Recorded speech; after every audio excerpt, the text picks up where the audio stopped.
Okay, well, it's 6:03. We might get started because I know we've got people like James in his car. And I know this is an interesting time of night for those of us who are parents. So I'd like to thank you all for joining us this evening. I'm really looking forward to what I'm sure will be a series of lively and compelling speakers as we discuss whether Naplan does more harm than good.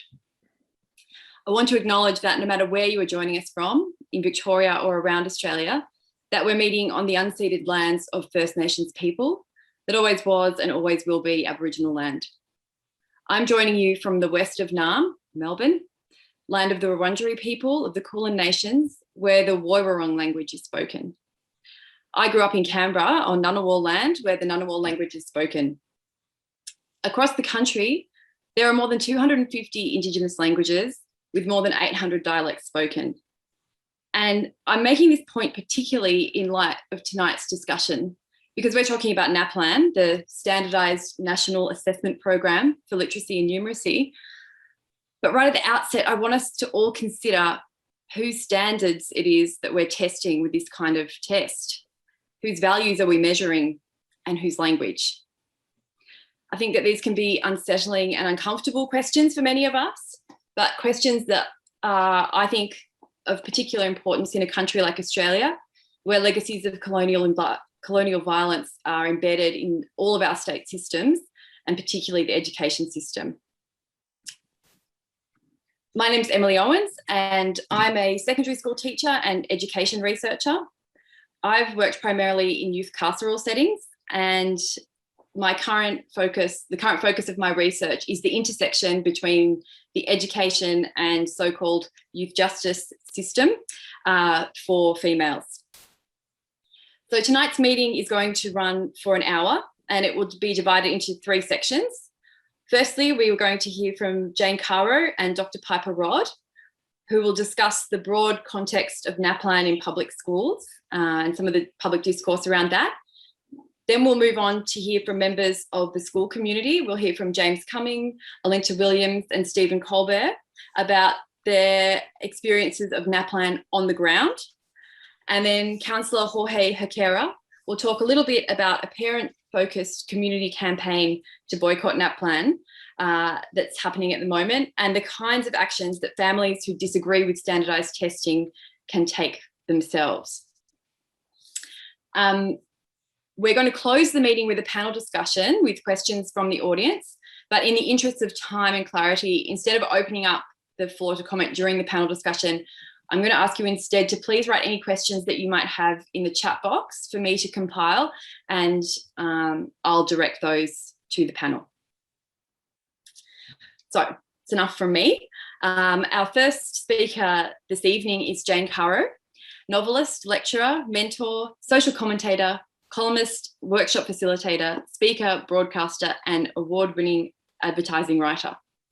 Jane is a well-known and acclaimed personality on Australian television and radio, and she regularly appears on ABC's Q&A and The Gruen Transfer, as well as Sunrise, The Project, The Drum, and Playbox. In 2018, Jane was the recipient of the Walkley Award for Women's Leadership in Media, and in 2019, she was appointed a member of the Order of Australia in recognition of her significant service to the broadcast media. Jane is known for being a woman who speaks her mind and is passionate about public education. Welcome, Jane, and thank you for being here. Oh, thank you so much. I feel like I'm surrounded by experts and I'm not one. I think I was asked to be part of this panel because I was on Sunrise, Channel 7 Sunrise with Neil Mitchell, and we were asked about the idea that Naplan would be changed so that there would no longer be the ability for the media to create rankings, school rankings and league tables from the results. And I thought this was an excellent idea, and Neil Mitchell handed out the usual claptrap, sorry, but it was, about how do you hold teachers accountable, as if testing children is somehow the way you would keep teachers accountable. The absolute bereftness of that reasoning was shocking to me. We didn't have enough time to go into it. I'm not a fan. I'm not a teacher, never been a teacher. So I give you that right up front. So you need to recognise my lack of expertise. But I was a parent of, well, I'm still a parent, but they're grown up, of 2 children in the New South Wales public school system. And my grandson turned 5 today. So he will be starting as a student next year in the New South Wales public school system. And I'm kind of saddened, and I wish I wasn't. I wish I was excited, but I'm saddened because in New South Wales, as a new student next year, he will face the phonics test in year 1. He will face Naplan in year 3, year 5, and year 7 and year 9. Then he will face the year 10 HSC minimum standards test. And then if he's not completely burnt out and exhausted by that time, he'll actually have to face the dreaded HSC. It kind of reminds me of when I was working in advertising agencies towards even sort of early and mid-2000s. And I was a creative person, so I was a writer, and you get a brief and you had to go away and solve the advertising problem creatively.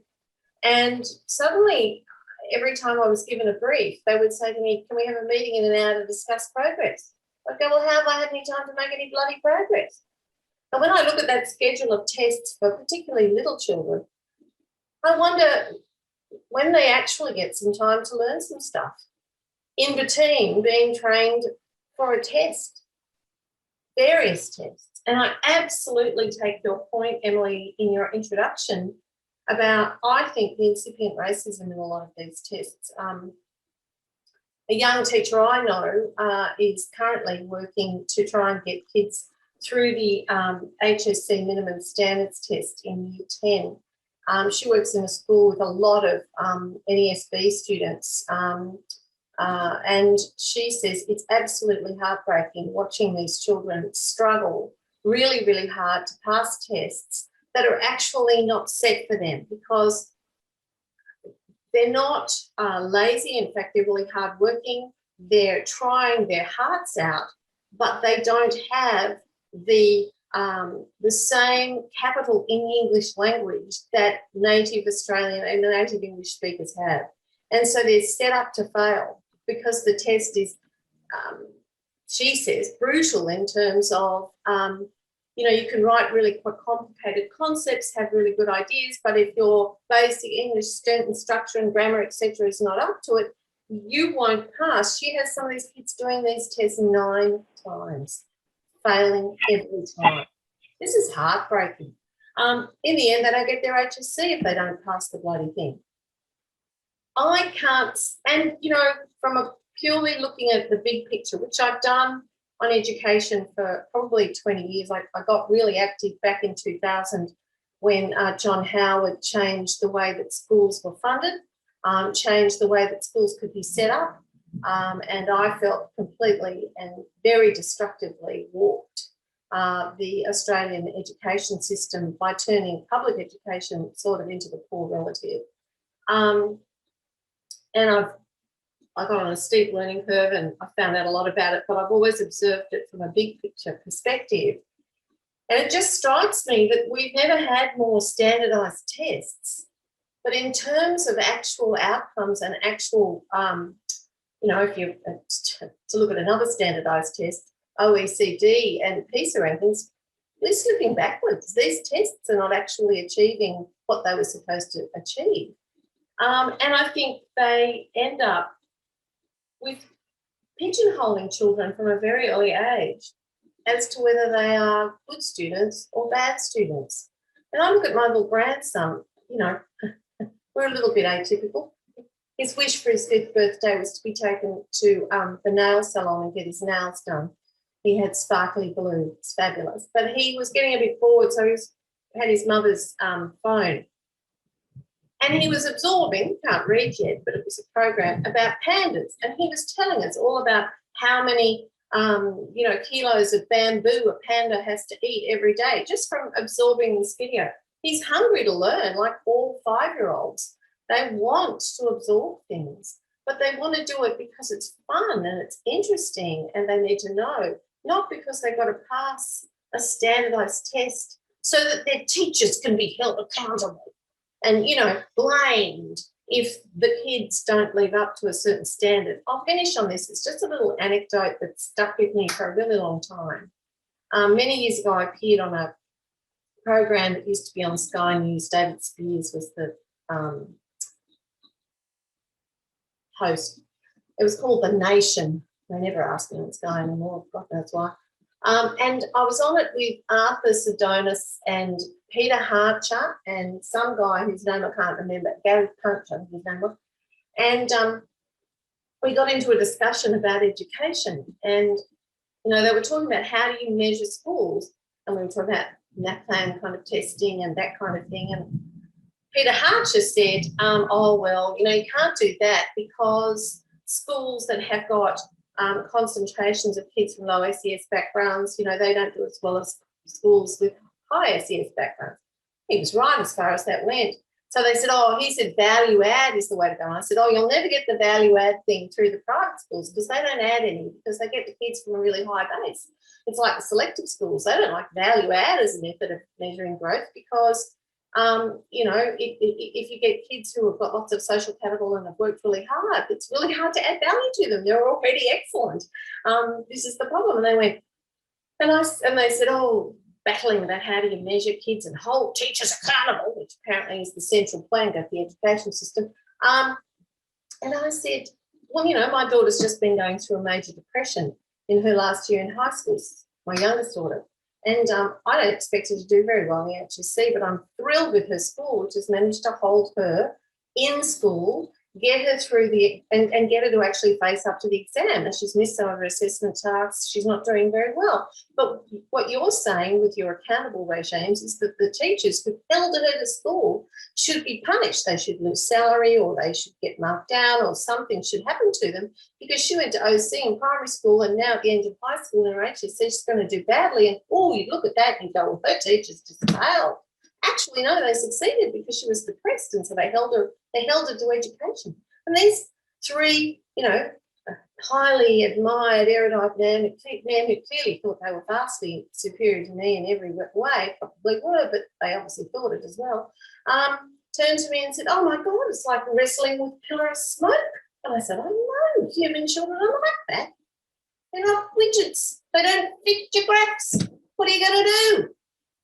So I'd just like to stop there and say the job of standardised tests is kids are human beings. They're not widgets. They don't fit the standards. We're testing them for the wrong things. Thanks so much, Jane. I think you raised some really good points there. I think particularly around that sort of binary between sort of like the set that's set up between a good and a bad student and the huge gulf that exists between private and public education, and particularly in your last story about the importance that schools play in the social and emotional development of students. Which we don't measure and we don't reward and we almost punish, actually. We almost punish it. Yes. Thank you. We're now going to hear from Dr. Piper Rodd. Piper Rodd has worked in the School of Education at Deakin University since 2013. She trained as a secondary school social studies and history teacher, and she has over a decade of secondary and tertiary experience, including extensive experience in the vocational education and training space. Her varied teaching background spans the disciplines of Australian studies, political science, sociology, and education. The connecting thread of her teaching interest is concerned with exploring issues of social justice within Australian society. Currently, she draws on her critical knowledge of Australian history to inform her interest in contemporary policy and social justice in the pedagogical practice of education at all levels of the Australian education system. Welcome, Piper. Thank you, Emily. And thank you, Jane. I'd like to kind of continue on. I'm going to talk a little bit, my kind of brief, like Jane, is to talk about the sort of broader context before we, of course, hear from teachers on the ground. And that's what I'm going to do. And my message is really simple and basically kind of extends from what Jane has said. And that's basically that Naplan has done the opposite of what it was designed to achieve. it's really kind of consolidated and indeed exacerbated the inequality of the school funding, which has also kind of failed to improve in any meaningful or sustainable way, as Jane mentioned, literacy and numeracy standards. But I mean, one of the things I kind of wanted to sort of say on the back of what Jane talked about anecdotally, it reminded me of something I have kind of said in other forums, which is that I teach a lot of first-year university students, and I teach in a school of education, but I teach kind of the theory and sort of history and philosophy and sociology of education mostly these days, and often to a cohort of students who are first in family and you know, coming to university with a whole variety of experiences. And one of the things that's really struck me for the last kind of decade especially is that students, I feel increasingly like I have to teach them to unlearn the, you know, wanting to ask me, but Piper, what do I have to say? What do you want me to say in my assessment? Is there an exam for this? You know, what, and it's interesting because it's kind of antithetical quite explicitly and literally to what I teach, which is precisely the sort of opposite of so much of what they have been conditioned to think of as education through most of their schooling system. So it's a really kind of illustrative example, I think, of the real limitations, as James spoke about, of you know, that's what students are conditioned to think learning is and teaching is, that you teach to a test. So I mean, basically, I mean, my kind of, you know, contribution to this, as I say, is to sort of illustrate the ways in which Naplan has really not done what it was supposed to do, which of course was kind of be this transparent regime of data that would essentially sort of, you know, backwards engineer improvements across our schooling system across the board. And of course, that hasn't happened because of a whole range of kind of complex political factors, not least of all, of course, the sort of the funding, the, you know, incredibly inequitable funding arrangements, as I'm sure most of us are well aware, that, you know, that drive so much of what happens in our schooling system. And so in a sense, what's happened is exactly the opposite of what Naplan was kind of promised to do, which was to become, you know, to fund better those schools that needed that funding. And essentially, you know, it's kind of done the opposite, but it's also had a raft of really kind of quite, you know, noxious kind of unintended consequences. And one of those, and Jane kind of touched on this, is that it's created this real kind of moral panic amongst, you know, driven by this heavily politicized culture, which suggests that teachers aren't doing the job that they are supposed to be doing, that they don't have the standards, they don't have the skills. And so it's really eroded public confidence in mostly government schools, because, you know, those are the schools that kind of paradoxically have done worst, largely out of this kind of this weird arrangement of standardized testing. But of course, it's also kind of created this great anxiety amongst students and parents. And it's also created a kind of increased administrative load, which takes teachers away from the job that they are very skilled at doing, which is, you know, being in the classroom and teaching their students as they know best. And which kind of brings me to my other big point that I really thought about in the last few days in thinking about this, which is this sort of unintended consequence that standardized testing means that it changes the way that teachers teach. and the things that teachers concentrate on. It doesn't have to be like that. And of course, the bureaucrats will sort of say, well, but it doesn't, that's not what we're suggesting. Just because we're emphasizing numeracy and literacy, it doesn't mean you have to teach in a certain way. But unfortunately, the pressures on teachers and schools are such that ultimately, and there's so much kind of research that documents this over the last decade, that's what happens.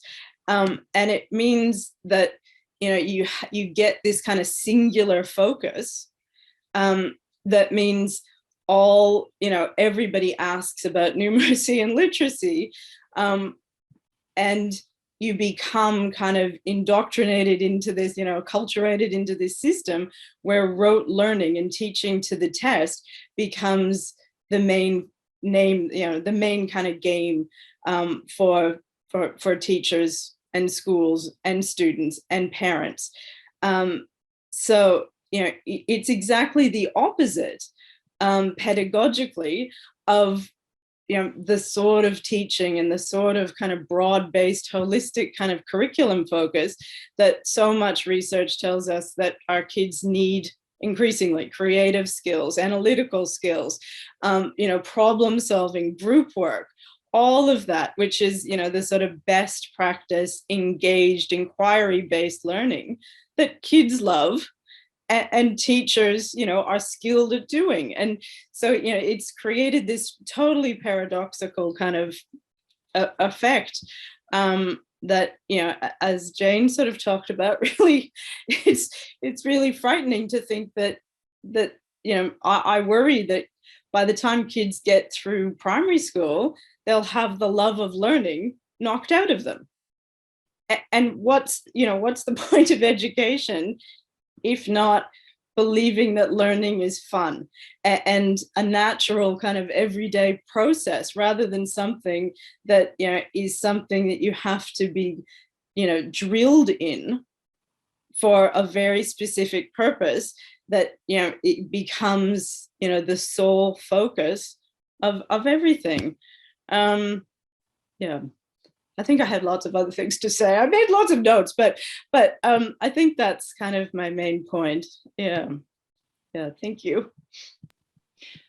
Thank you, Piper. I think it's so important to really bring out the importance of critical thinking and what standardized testing takes away from that skill, particularly when that skill is so important in our contemporary society. I'd like to now move on to the second group of speakers that we have this evening, all teachers and a principal who are on the ground with lived experience of Naplan currently. First, we'll introduce James Cumming, who is the principal of Reservoir East Primary in Melbourne's north. James has previously worked at the now amalgamated North Shore Primary School in Nor Lane, Geelong, and he's been teaching for 23 years in what the system deems as disadvantaged schools. James considers himself fortunate to have worked with passionate staff, students, and families across these years. He's committed to capacity building, inclusion, and the need for system change. James has witnessed the progression of state and national testing regimes and the anecdotal evidence, of their outcomes, both intended and unintended. And James is joining us from Malakuta, where he's on holidays. So thanks very much, James. Beautiful. Thanks everyone for coming along tonight. I think it is an important issue to discuss, but I don't think it is in the public domain as much as it should be. And I suppose from my point of view, when I heard the notes about what I said that I was interested in, I am about capacity building. And I think that, I think Jane mentioned about the accountability process of Naplan and how the data is used to make teachers accountable. I think if you really want to think of the idea of Naplan, it started with good intent, gathering data on our system to try and improve our system. But it certainly has merged into something else, where now we've got a program which is about accountability for all the wrong reasons. It's it's been corrupted by lots of different competing interests. And I suppose since being on holidays, I just checked my email today or yesterday actually, and in a 2-week period, because I typed in Naplan to try and find the link to this meeting, and I recognised that I'd had it was well over a dozen emails from businesses trying to sell our school stuff to improve our Naplan results. So the rise of edgy business around this can't be understated either. But I just want to touch on a couple of points from the previous speakers as well. So accountability is fine, and I think our teachers and all the teachers that I work with are more than happy to be accountable for their actions and work together as a team. But it's all about being accountable with the goal of capacity building, whether for themselves or their team or the kids. That's what it's about. So using data isn't bad, but it's what the data is being used for. And right now it's being used to create a class system in our education system.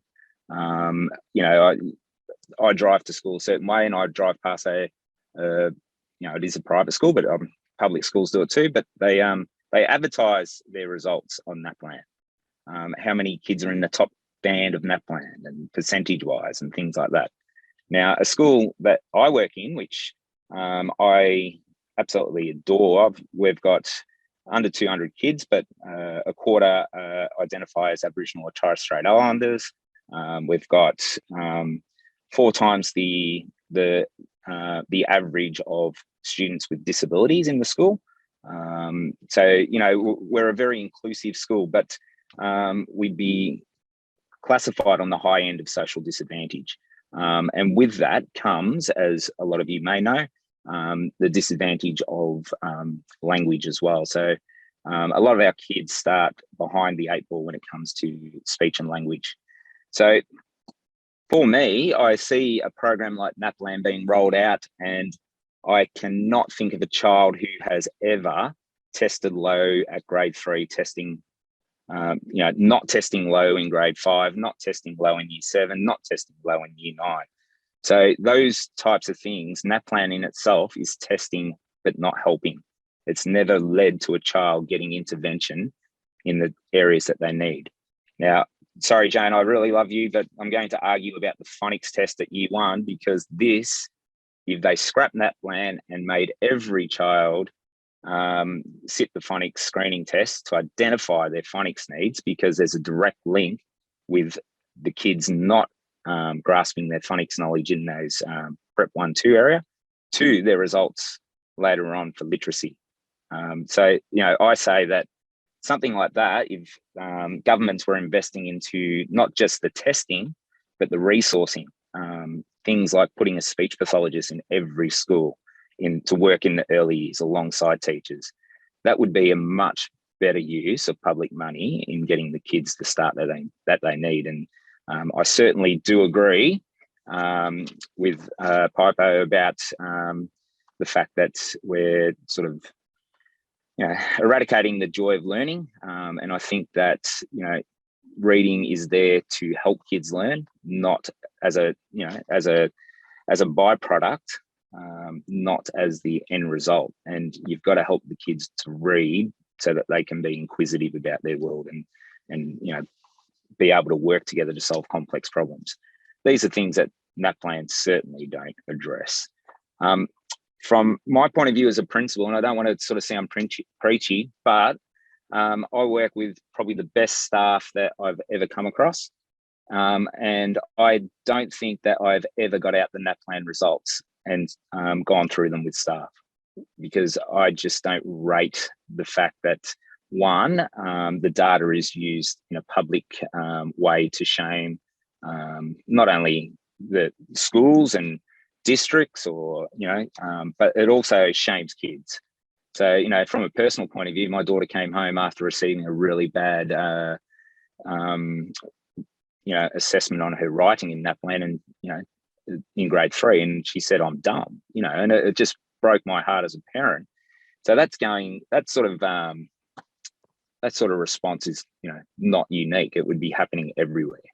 And as I said, I don't think that led to anything other than their school being, not just because of my daughter, but the school went out and resourced a program that advertised improvement in Naplan results. And looking at the program itself, it's all about sitting down and writing for a set period of time and hitting set marks on that. And it's not about being creative. It's not about ideas. It's about being able to write to the test, which is really sad. Look, I likewise, I wrote 100 different things that I could say, but I'm just conscious of the time and letting people have their say about it too. But, my takeaway is that for things to change, I don't necessarily think that testing needs to be chucked out. I think that testing for a purpose and the purpose that it is intended to use. If Naplan had been a pulse check for the system rather than for individual kids to see their results or schools, then I would have been more than happy to promote its use in that way. But at the moment, it certainly is a classes system. So I'll just finish with one thing about classism and what Naplan has shown me is that a few years ago I had some kids write. I think it was a persuasive text, and it was around about something to do with children should spend less money on toys as there's more important things to spend money on. And then our kids coming from a low socioeconomic background basically had one thing to write on, and that was about food on the table.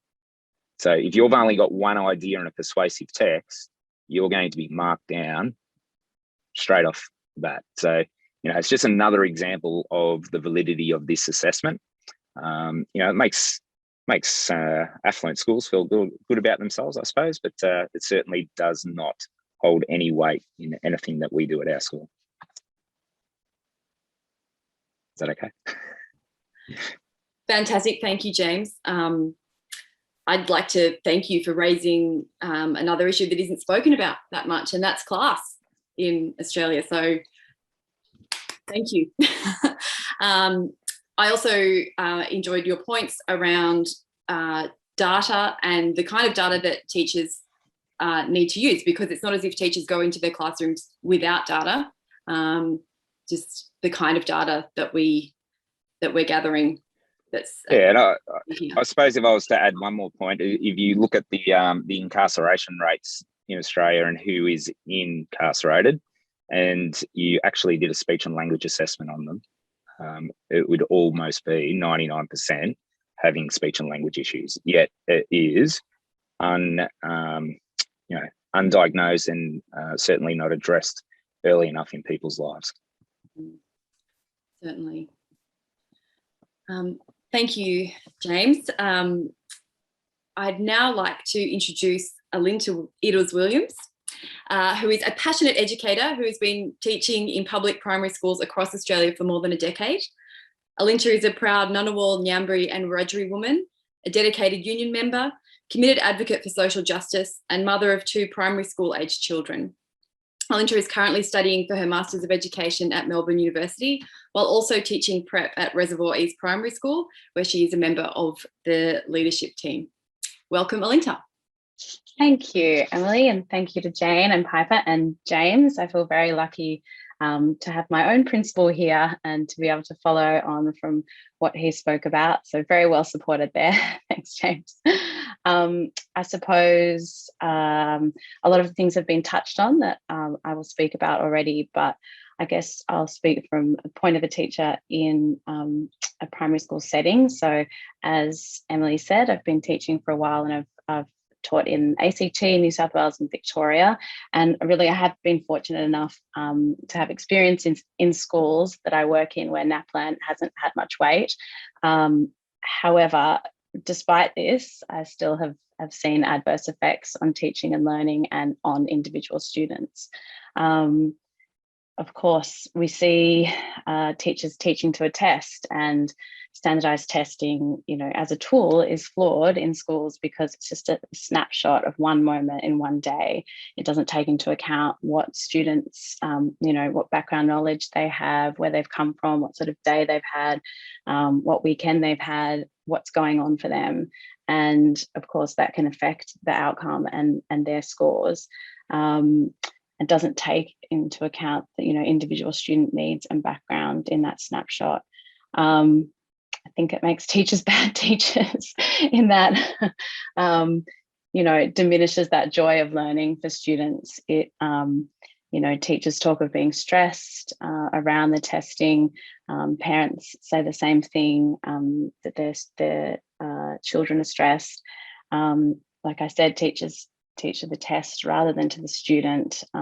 You'll see in many schools a couple of weeks before Naplan, many grades 3 and 5 teachers will start to think about developing exam skills and practicing answering multiple choice questions for these students, some of them as young as 8, teaching structure and language features like exposition or a narrative text, where they're really focused in a way that is, it's not ideal. It's not the ideal way to learn.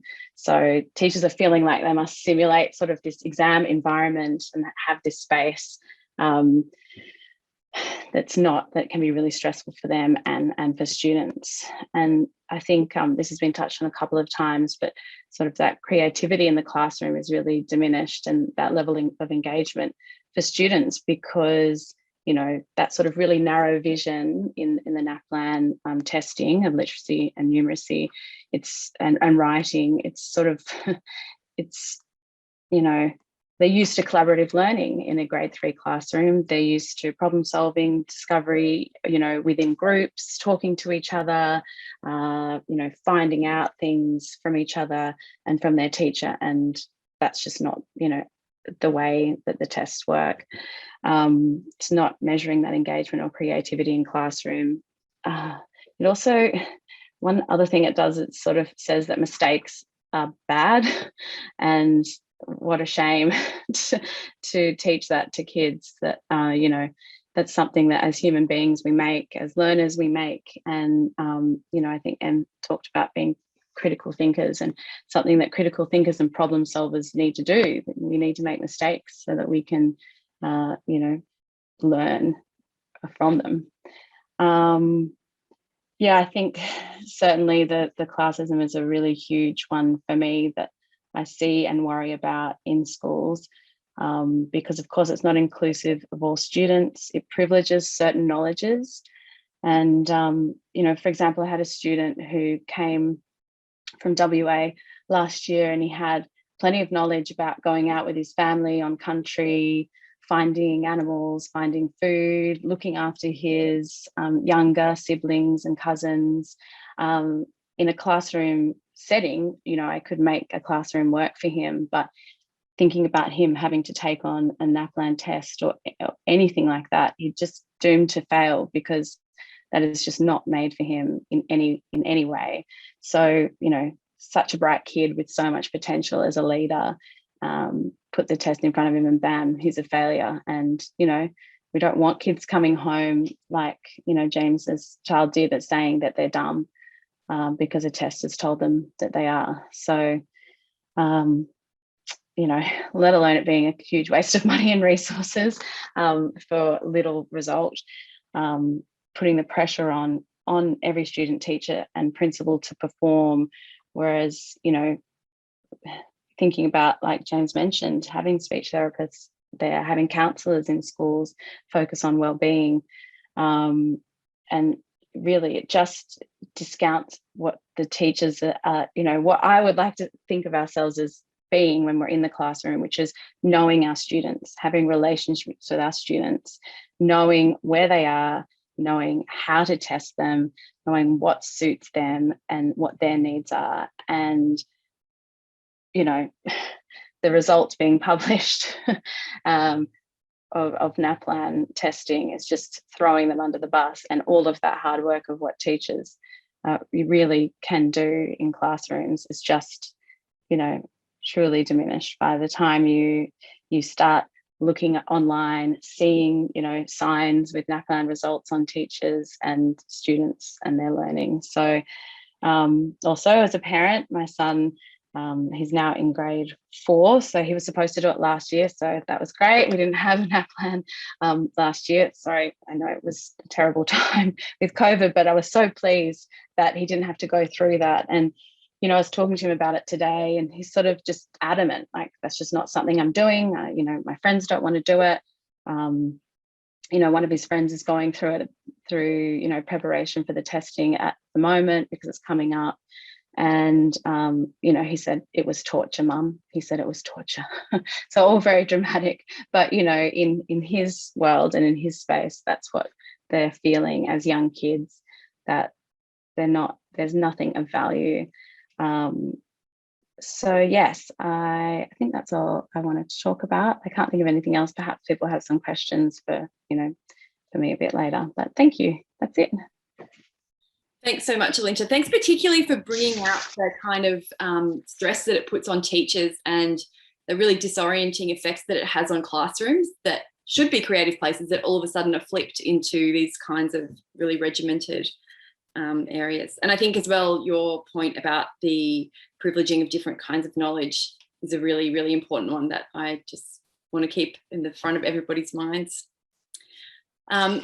Next, we are going to hear from Stephen Colbert, who is a secondary school teacher, so it'll be interesting to have his perspective as well.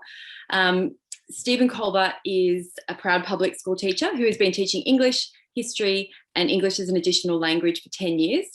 He's passionate about teacher collaboration, which he supports through organising teach meets and running the Edu Reading online academic reading group, being part of the Aussie Ed Twitter group, and taking groups of teachers to Cambodia to run teacher development workshops with teachers across borders Australia.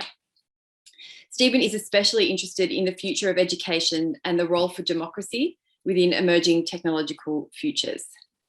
So I'd like to welcome Stephen. Hello, lovely people.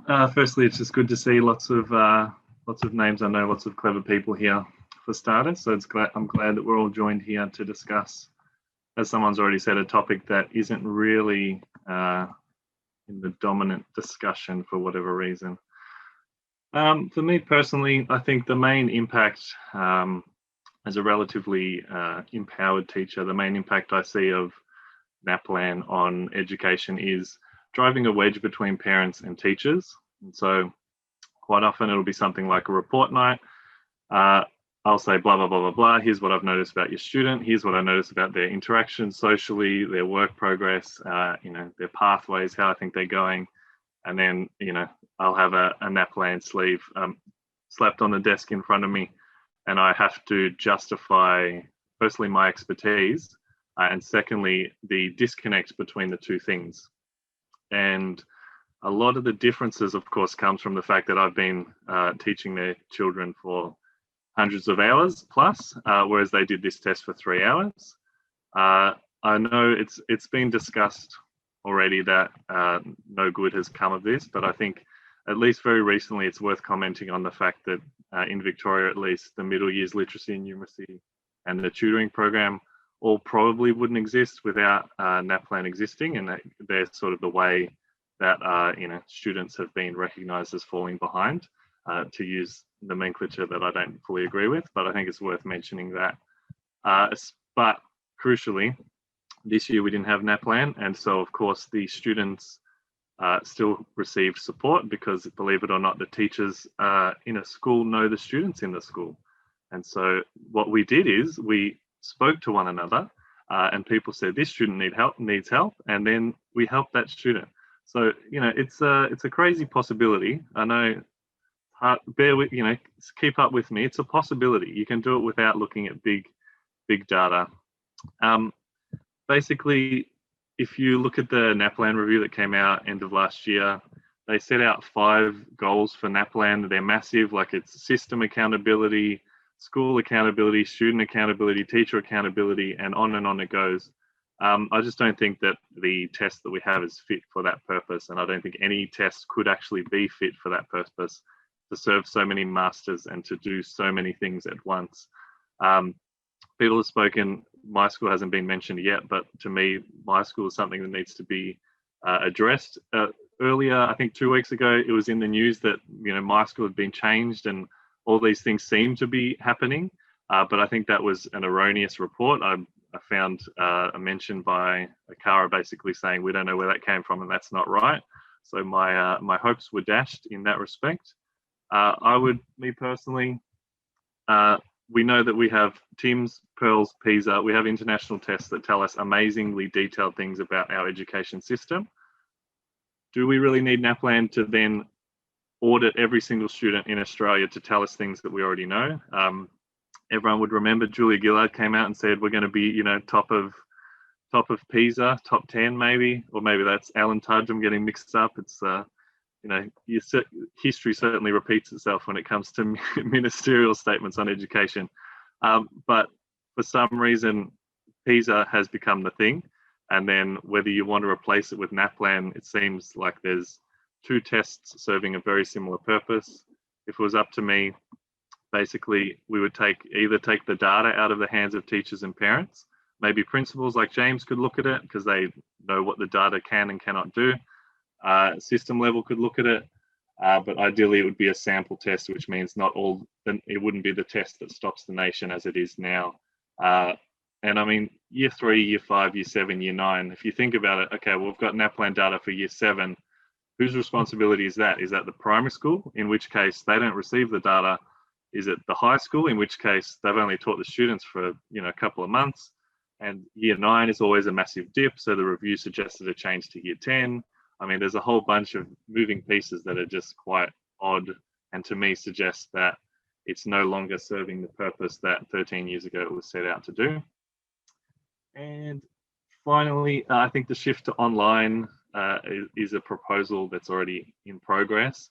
If you think about remote learning and lockdown and the class, race and equity issues that everyone in this room is probably pretty au fait with within Australia, we perhaps, that's one of the few things we are a leading nation in disadvantage within our schools. And so making it an online test, you just further and sort of supporting the disadvantage that it forms within our schools. So to me as a teacher, we're not afraid of accountability, but I think it's definitely worth having a closer look at Naplan and if it still serves the purposes that it was set out for. And as much as possible, if it's still going to be used, that we could be using it to actually support our students, as has begun to start to be being done in Victoria. Thank you. Thanks, Stephen. And thanks for bringing out that another interesting relationship, I think, between parents and teachers. And also just like to kind of comment on James, Alinta and Stephen have all talked about the importance of teachers knowing their students. And, the professional standards for teachers, the first standard is know your students and how they learn. So let's give teachers some credit. We're moving on to the third part of our meeting now, where we will be joined by Councillor Jorge Herrera. Jorge is a councillor for the city of Maribyrnong in Melbourne's west. He calls Santiago, Chile and Footscray both home. Jorge is a socialist, unionist, anti-racist and advocate for migrant communities, working class families and young people. As an educator and former school council president at Footscray Primary, Jorge is passionate about reinvigorating the spirit of community solidarity.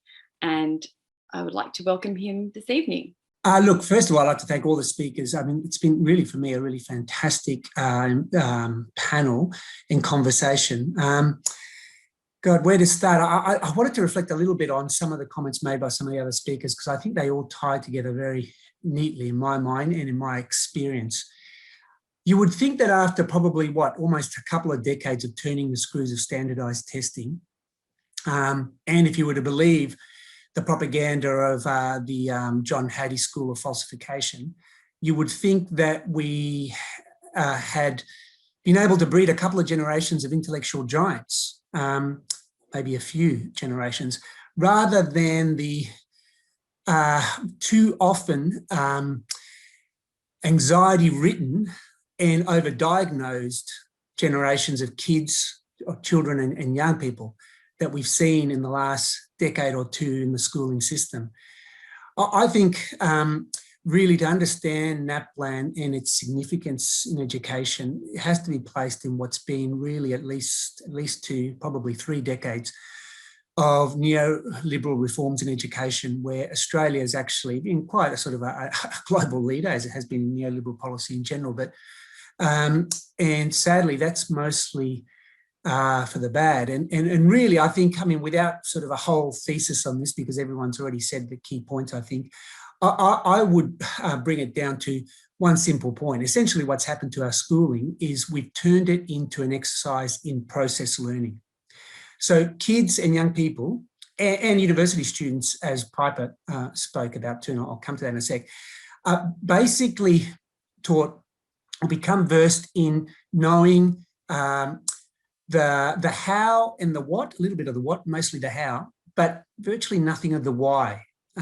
That's really what's happened, in my opinion, to our schooling system across the board. I've had the fortune of teaching pretty much across the entirety of education, from prep classrooms all the way through to postgraduate studies.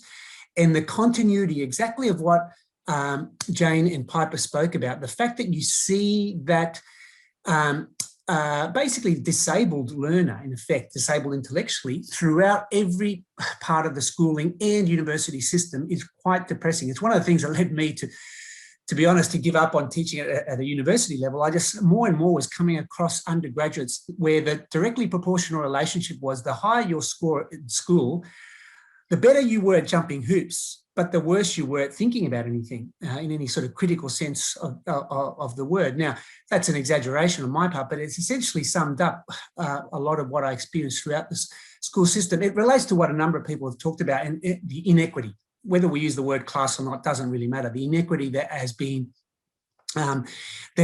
perpetrated, and where standardised testing, Naplan included, had been a big part or a central tool or pillar in that, in my opinion. You can see that, well, throughout the system. I mean, one of my sort of saddest recollections in my teaching life was in the prep classroom, actually being forced to teach working class kids to read by the equivalent of colouring by numbers, basically. So, you know, rather than them experiencing reading as a cultural process, which the more sort of middle class students did because of their support at home, you know, these working class kids relied on the classroom to learn how to read, where essentially through the curricula we were forced to count their words. I mean, that's really what, you know, teaching them to read became about. Now, again, some schools are better than others and so forth, but there is definitely a very clear sort of class distinction, sometimes even in the name of curricula, because of course, if you're lucky enough to, you know, to live in the right suburb, a more gentrified suburb, you don't even have to go to a private school to be part of, for example, an IB PYP program, which is a much richer curricula, or a Reggio Emilia program, which again is a much richer curricula. That's just speaking, you know, in the primary context. So very definitely what Jane, Piper, I think everyone really spoke about, that sort of classism in education is sadly very entrenched, and I think definitely testing has been a very big part of it. Students are just massively overassessed. You know, sort of a little bit of a bright side story to this is I now work as and have for a while as a curriculum advisor, and I was lucky enough to work with Swinburne Engineering, School of Engineering, and they did a bit of interesting work where they completely rehashed their Bachelor of Applied Engineering. The reason they did this was because, like most engineering degrees, they rely on scores, testing scores, et cetera, you know, for entry. Anyway, they worked with industry, did a big consultation across the industry, and basically the feedback from all the industry conversations I had was, well, the problem with engineering students is they're really good calculators. They can do what a calculator can do really well, follow steps, but they can't really think creatively and have often are very unskilled or de-skilled in terms of their what typically called or referred to as soft skills. So the end result of this, and this is the positive side of it, I suppose, that some positive things can happen, is that they completely revamped that course got rid of the score-based entry, only ask of students that they pass English and pass ordinary maths. And they put an emphasis in one of the first questions they ask applicants is, what is your passion in engineering? That's the actual question, the actual word they use. What is your passion in engineering? Why do you want to do this course? And part of the learning includes a passion project.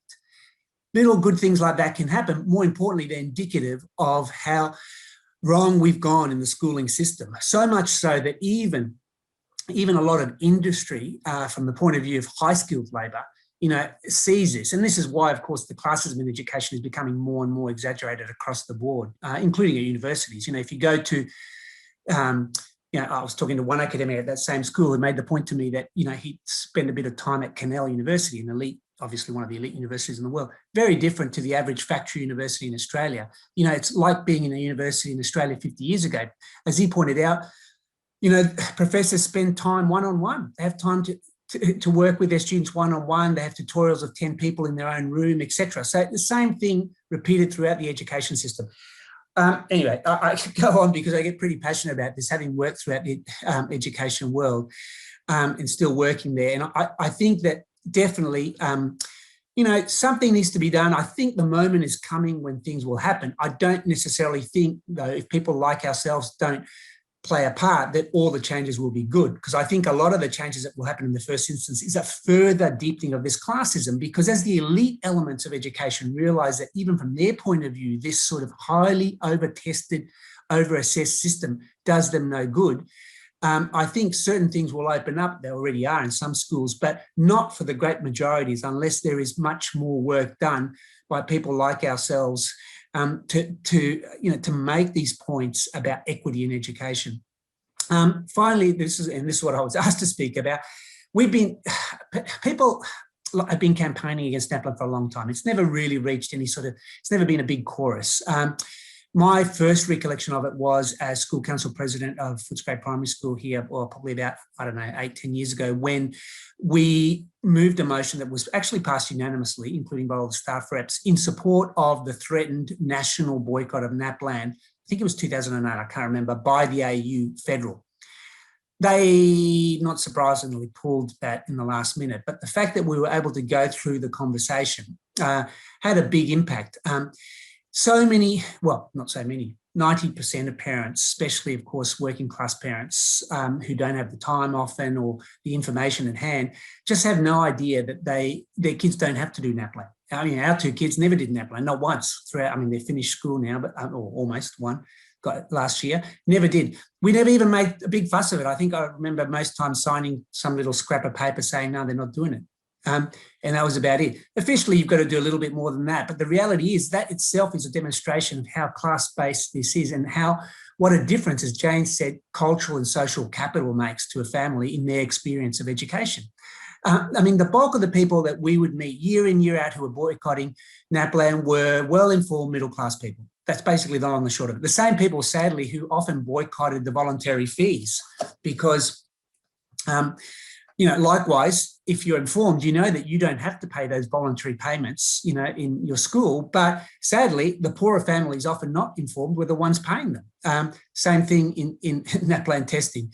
I think hopefully with this petition campaign, which is a parliamentary petition sponsored by the Victorian Greens, we can make a little bit of noise again, hopefully a little bit louder, given the circumstances of the tests cancellation last year, the AEU's actions, timid as they've been in Queensland. I think there's a little bit of few voices there that maybe can help us push this campaign and open a conversation again. I don't think the campaign this year will be the be all and end all, but I think we can start something and hopefully have an impact over the year or 2 or 3 to come, because this is not going to go away, and the depressing experience of so many students is not going to go away. So I think it's a sort of responsibility for us as parents, educators, as students, I hope too, to play a part in changing this. Thanks. Thank you so much, Jorge, and for your advocacy in your role as a councillor here in the West. I'm afraid we're out of time for our panel discussion, but I can see that there has been a lot happening in the chat. So I'm going to leave that open for another 15 minutes if people want to continue talking there, or if you want to move on to Twitter. Somebody might have to pop that in the chat, how you're going to do that, because I don't Twitter. I really want to thank all of you for coming this evening to listen to our panel, and especially to our speakers for your insightful and engaging discussion. As Jorge mentioned, sort of the impetus for this meeting was a grassroots campaign that's happening now, with a petition currently collecting signatures to table in Victorian Parliament in the first week of May. Samantha Ratnam of the Victorian Greens is going to table that. And the petition calls on the state government to inform parents that they have the right to withdraw their child from Naplan testing. So that's as a first step. So to end tonight's meeting, I encourage you all to sign that petition and to circulate it widely with your networks. And I will drop the links for that into the chat. And just wholeheartedly thank all of our panelists again, and all of you for coming. Thanks very much.